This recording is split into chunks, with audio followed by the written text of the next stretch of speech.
Hey guys, Joe Piezinski here with Advanced Innovations in Austin, Texas. Thanks for stopping back. Thank you to all my subscribers, everyone that leaves comments, thumbs up. I really do appreciate it. You know, every once in a while someone throws a comment down and the light bulb goes on and I decide, hey, why not? And today we're going to show you how to do what's called, in my world, a trepan groove or a face groove. And it's just strictly basically an O-ring groove in the face of a part as opposed to the OD of a part. Now there's many things going on with it, but it's relatively easy. The unusual thing, or the thing that's different about a trepan groove versus a standard O-ring groove on the outside, is that on the face of a part, as the diameter increases, you have different surface footage and different speeds, different RPMs of the material, blah, blah, blah. And the chip that comes off can sometimes be rather confusing as to which way it wants to go, because the inside of the chip is turning slower than the outside of the chip. Although the RPM is the same, the surface footage is different. So it's strange how that all works. The tool grind is important too. Tool clearance can be a real issue, and people tear tools up, break things off, and get ratty finishes, and they can't figure out why. So I'm going to throw a couple of examples up here on the board of what kind of grooves these are, what type of tools form them, and the easiest way to grind your tool. Then we're going to go out in the shop in a 2-inch diameter piece of stainless steel, and we're actually going to do it. So you know who that comment was for. If you're watching, that was for you. So thank you for guilting me into that. All right, here we go. Old Faithful with the eyes here. We're looking straight down the operator view, right? Here's your part that's sticking out of the machine. Your tool comes in here, plunges, forms a groove. These grooves are used for O-rings, seals, wipers, any number of things that these are you know, the applications. The easiest groove that I've ever found to do is a straight tool. It doesn't always, you don't necessarily want it straight unless it's perfectly lined up, because the sides will drag. So a little bit of back relief is fine, just a couple thousandths of an inch, so that the widest part of your tool is the front. Use a Sharpie marker or something on the front of your part. Dykem, blue, nail polish, it doesn't really matter. But when you line your tool up, just barely make contact with the face of your part and look for a nice wide scratch. You'll know that your tool is true. And don't be afraid to use a piece of scrap to set up your tools before you actually need to use that tool on your part. It's okay to pop these in the machine and just experiment and come up with your dimensions and write it on top of your tool or on a piece of scratch paper. You'll know right where to position that tool, because this kind of tool is one of those, you only get one shot at it kind of tools. All right, that's a straight groove. That's not too bad to cut. You'll see those more often than not. And then you have the grooves that are radial in nature. They're round. And usually that's so that when the other part of the assembly or whatever is put on there, you have one of these situations, and your O-ring fits in there real nice and nothing leaks. Well, I'll tell you why I don't like doing those unless you have a carbide insert to do it with. Now with the flat tool, you have the entire face of the tool in contact with the part pretty much at all times, and hopefully it's buried in producing a nice chip. With a round tool, you have tangent contact. And if you're going to burn that tool up, if you're going to wear this tool out, it's going to be the very tip of that tool that wears off, and then all of a sudden it's going to be hard to put in. The bottom of the groove is going to have a ratty finish. And just that little tangent contact there has been not a difficult obstacle over the years, but if you're going to have a problem, that's probably where you're going to have a problem. And why? Then you have the infamous dovetail trepan groove, which is a real nightmare. I'm only going to draw one side of that so you can see what's going on here. It's usually undercut, got a little radius, back around to the face, and down. Now, a groove that has a profile like this is designed specifically to hold the O-ring. Let me make that a little bit bigger so this demonstration really pays out here. There we go. Specifically to hold the O-ring. So the O-ring is in here. That's kind of pathetic, but you get the idea, right? So it holds the O-ring, and when the surfaces come together, not only do you have a flat contact with the mating surface, but this thing has room to squeeze out. Well, I got to tell you, I've cut a lot of these. I've done a lot of these in large diameter stainless and exotic metals for military valve applications. And the determining factor of this type of groove is right here. So you have to make this big groove with a tool that fits through the mouth here, which means if your tool is going to have this feature on it, you have to have that on your tool. And all of a sudden, the tool's not very wide. So you can see what I'm getting at here. These tools can be a real hassle to get in there, plunge it like a normal tool, and then work the corners out. Now, I've seen guys make angle tools like this and come in 2 different directions and finish off the bottom. But, you know, when you start looking at what this is right here, it's not a whole lot greater than what this is going to end up being. Anyway, very difficult tool to do, probably the worst of the 3 possible scenarios, but very popular in the industry when you're doing something that you cannot have that O-ring fall out. If it's maybe a blind application and you need to know it's there, that's the kind of groove you can expect. Okay, now we're looking straight down the spindle from the tailstock, right down onto your part. Actually, let's look from inside the lathe back at the tailstock. Okay, so we're inside the head, we're looking outside the part. Here's the OD of your material.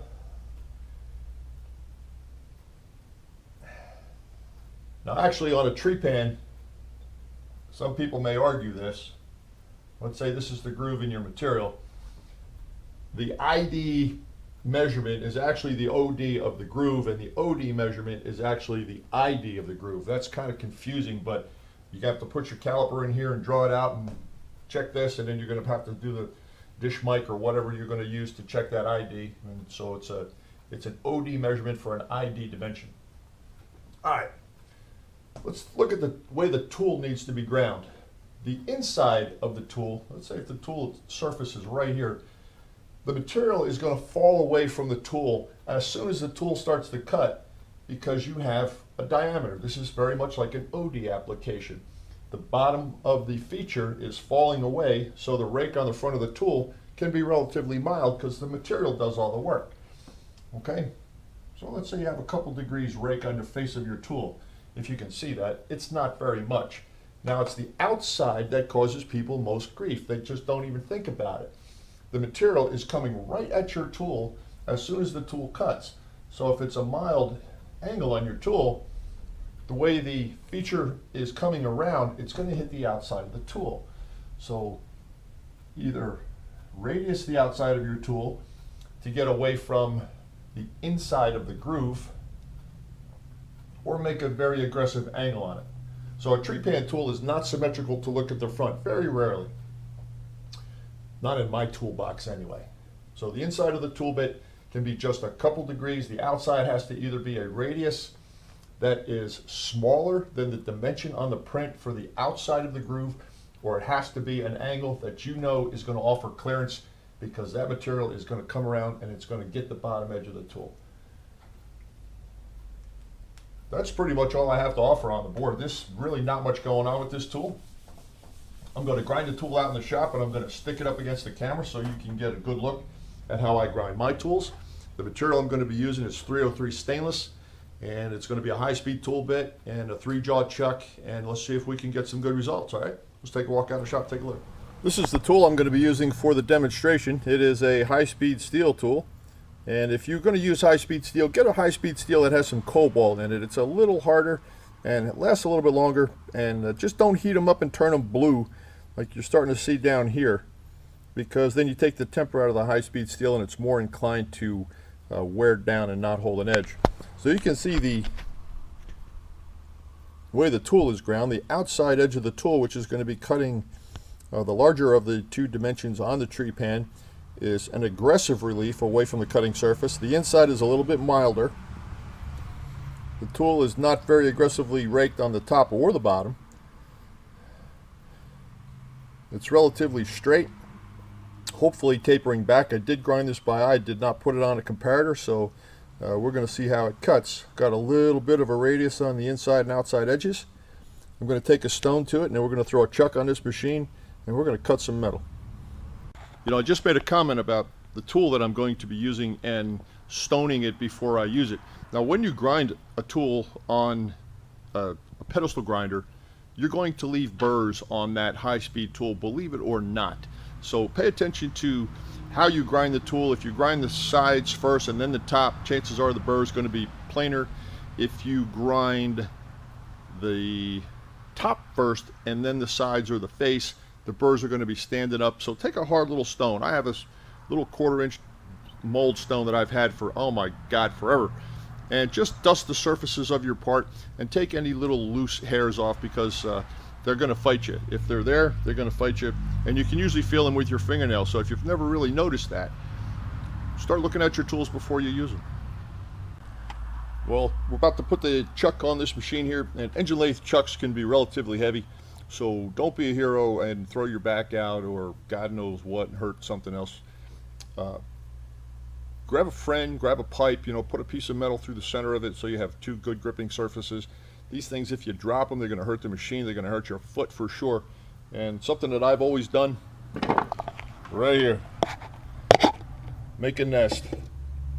This was just a big piece of redwood that was laying around. I carved it out so it fits.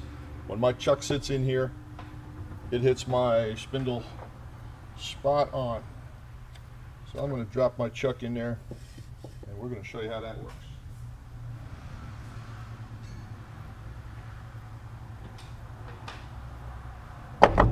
That's it, no more effort. I have index marks on my chuck, I have index marks on my spindle, and my chuck always goes back in the cams exactly the same way. Doesn't get much easier than that.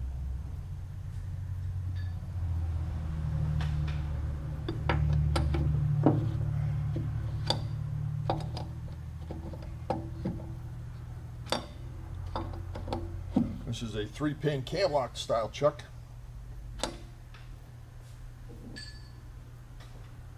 And you'll notice that even when it's just me in the shop, I always take the key out. Never leave a chuck key in your machine.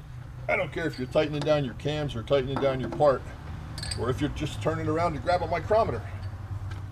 Take the key out. It's a really good habit to get into, and if you see somebody else not doing it, well, then you got to get all over them too. So take the keys out. There you go. Cake.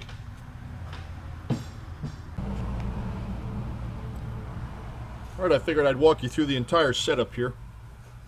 First thing I'm going to do is make sure that my compound is not extending too far out. I like it to be relatively flush to the machine, or flush to the bottom half of the compound. I'm going to center up the tool with my handy dandy tool centering device.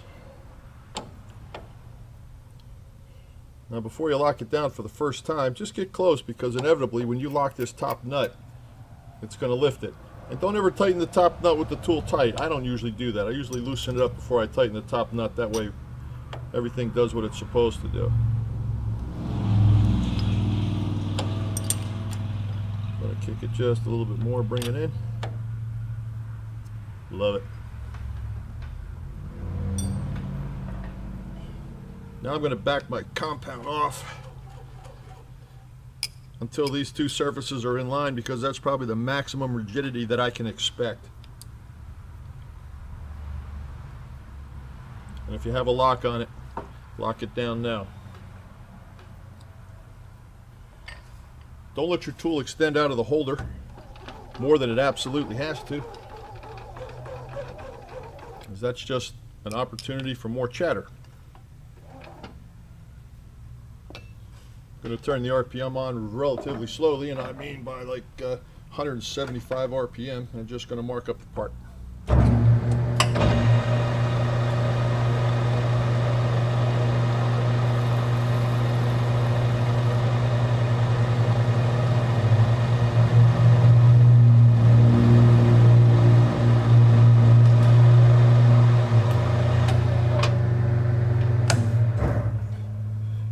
Now I got to set the tool so that I know the face of the tool is contacting the surface of the material at the same time.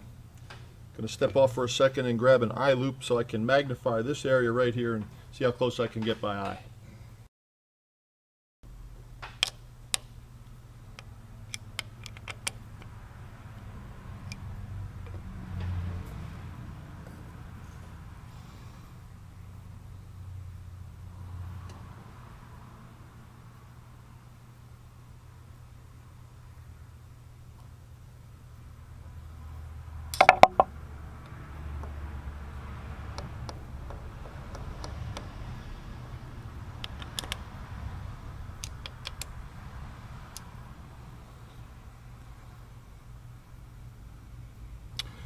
All right, I think for demonstration purposes this will be adequate.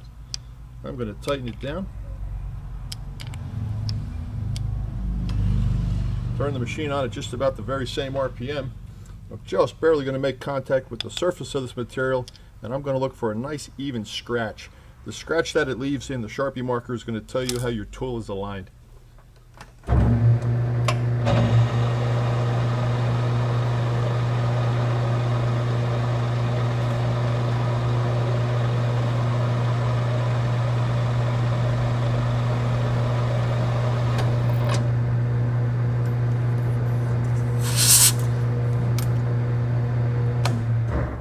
Okay, I am not going to change this tool, but I am going to point out that that scratch right there, once you look down at how that scratch is compared to your tool bit, you'll know that the inside of this tool bit is hitting before the outside. So you'd have to shift the tool this way in order to reflatten it out. Okay, but I think I'm just going to go right ahead and cut it because I know that's going to clean up relatively quick. Let me go get some coolant. I'll be right back.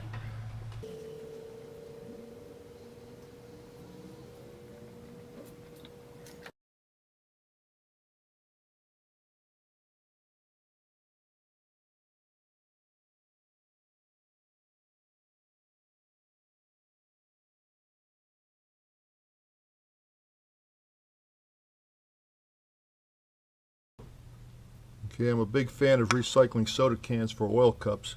I am using Tap Magic for stainless. They also make a fantastic product for aluminum. I use both of these products in this shop. And we're just going to run this about 235 RPM. It's not going to be a whole lot. If I don't like the way it looks, I'm going to turn the machine off, slow it down, and tell you what that one is.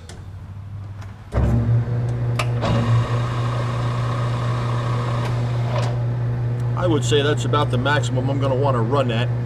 And we're just going to plunge right in here and going to keep the coolant coming from this side so that it goes up and over and hits the tool. I'm going to keep a constant pressure on it, a gentle lock on the carriage so that there's no bounce or rebound, and just drive it in by hand. Let's see what happens.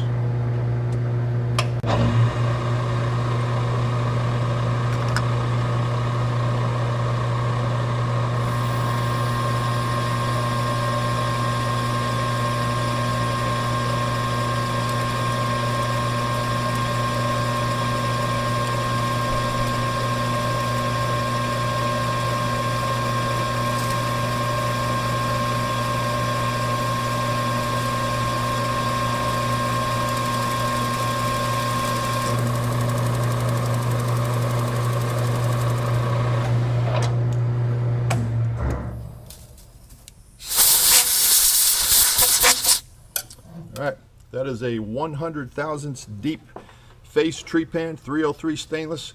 The tool is about 130 wide, and the ratio is usually about 80% of the width of the tool is going to be the depth of the cut. And naturally that's driven by the O-ring that you're going to stick in there.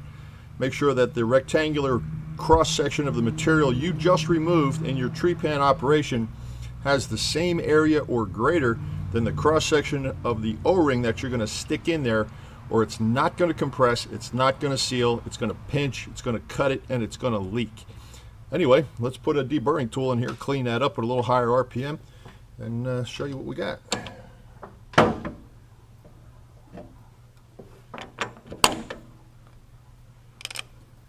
That was 235 RPM. Since this is a high-speed steel tool, I'm not going to cut it much faster than that. Simple little double-sided 45-degree tool.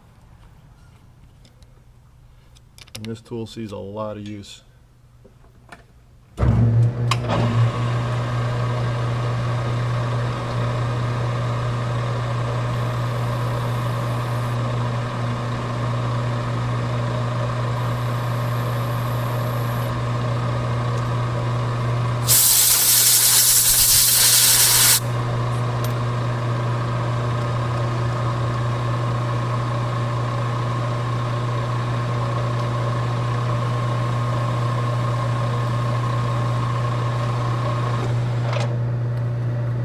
Increase the RPMs here substantially for a little bit of buffing. jumping up to 770 RPM.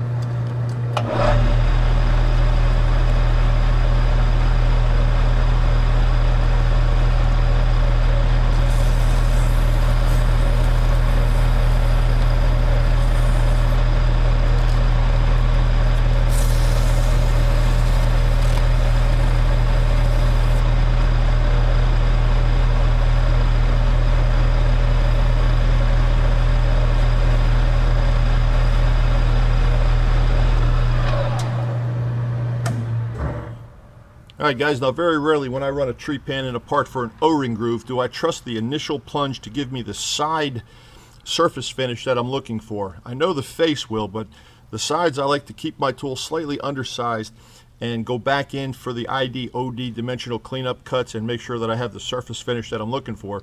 But I think you have the idea here. Trepan tool is not one that you run very fast. Make sure you deburr the edges of your groove once you have it in there.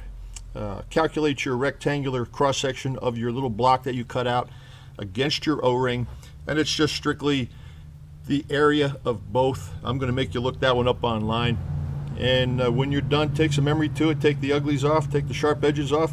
I'm going to call this one a win. That's all I got.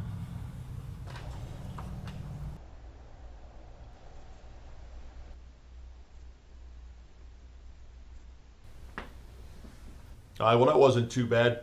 You know, I actually enjoy doing that feature. I have done so many of those. I've probably cut as many Trepan grooves as I have run threads.